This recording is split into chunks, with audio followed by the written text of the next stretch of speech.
पांडुरंग हरी वासुदेव हरी.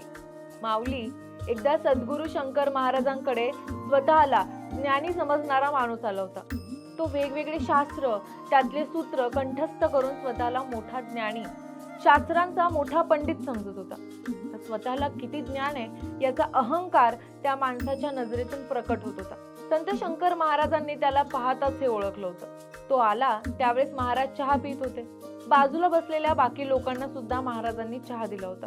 तो स्वतःला ज्ञानी समजणारा माणूस बोलू लागल्यावर त्याच्या बोलण्यात स्वतः किती ज्ञानी आहे हेच त्याला भासवायचं होतं. त्याने भगवद्गीता, ऋग्वेद, सामवेद या वेगवेगळ्या शास्त्रांवर चर्चा केली. तो म्हणाला, मला असं कळलंय की तुम्हीही ज्ञानी आहात.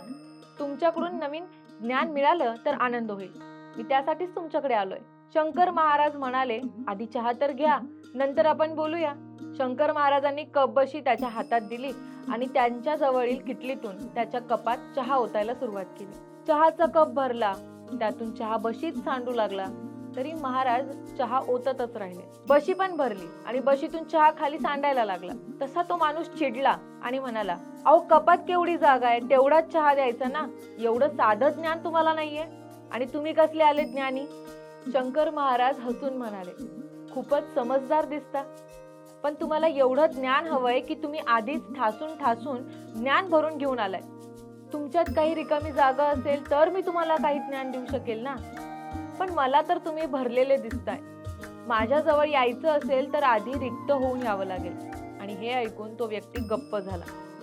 आयुष्याचा बराच काळ ध्यान आणि चिंतन केलेले शंकर महाराज संत, प्रतिभाशाली, आध्यात्मिक गुरु आणि उपचार करणारे म्हणून ख्याती पावले.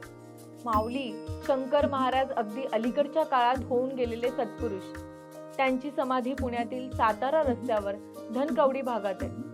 ते खरोखरच शिवाचे वैराग्य संपन्न अंश अवतार असावे. नाशिक जिल्ह्यात अंतापूर नावाचं गाव आहे.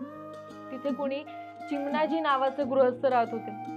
पोटी मुलबाळ नव्हतं. ते भगवान शिवाचे भक्त होते. एकदा त्यांना स्वप्नात दृष्टांत झाला, रानात जा, तुला बाळ मिळेल आणि ते घेऊन ये. ते त्या दृष्टांताप्रमाणे रानात गेले. तिथे त्यांना हा 2 वर्षांचा मुलगा मिळाला. भगवान शंकराचा प्रसाद म्हणून त्याचं नाव शंकर ठेवलं. शंकर या माता पित्याजवळ काही वर्ष राहिला. नंतर या मुलानेच माता पित्यांना आशीर्वाद दिला. तुम्हाला पुत्र प्राप्ती होईल असा आशीर्वाद देऊन शंकर तिथून बाहेर पडले. ते कधी एका स्थानी नसायचे. त्रिवेणी संगम, सोलापूर, अक्कलकोट, त्र्यंबकेश्वर, नाशिक, नगर, पुणे, हैदराबाद, तुळजापूर, औदुंबर, श्रीशैल अशा वेगवेगळ्या ठिकाणी त्यांची भटकंती असायची. आता सांगितली एवढीच स्थानं असतील असंही नाही. म्हणजे शंकर महाराजांचं नाम रूप स्थान सांगणं कठीण आहे. कारण खऱ्या अर्थाने ते वैराग्य संपन्न होते, म्हणूनच शंकर होते.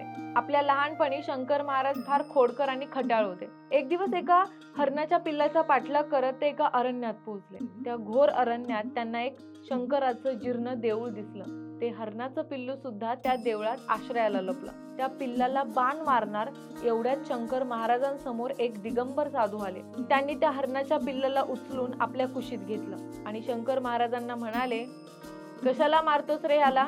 काय बिघडवलं ह्यानं तुझं? काही वेळाने त्या दिगंबर साधूने महाराजांच्या मस्तकावर हात ठेवला.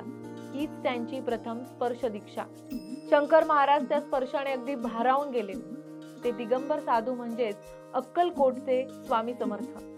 भक्तांना संकटातून सोडवून ज्ञानमार्ग दाखवणारे पूज्य शंकर महाराज यांनी वैशाख शुद्ध अष्टमी 26 एप्रिल 1947 पुण्यातील धनकवडी भागात पद्मावती इथे समाधी घेतली. सद्गुरू शंकर महाराजांनी भक्तांना ज्या ज्या भागात दर्शन दिलं तिथे आता मंदिरे आहेत आणि सगळ्या ठिकाणी वैशाख शुद्ध अष्टमीला समाधी उत्सव साजरा होतो. बोला पुंडलिक वरदा हरी विठ्ठल, श्री ज्ञानदेव तुकाराम, पंढरीनाथ महाराज की जय. आपल्या संस्कृतीबद्दल अशाच नाविन्यपूर्ण माहितीसाठी आमच्या सोल स्पिरिच्युअल YouTube चॅनलला नक्की सबस्क्राईब करा.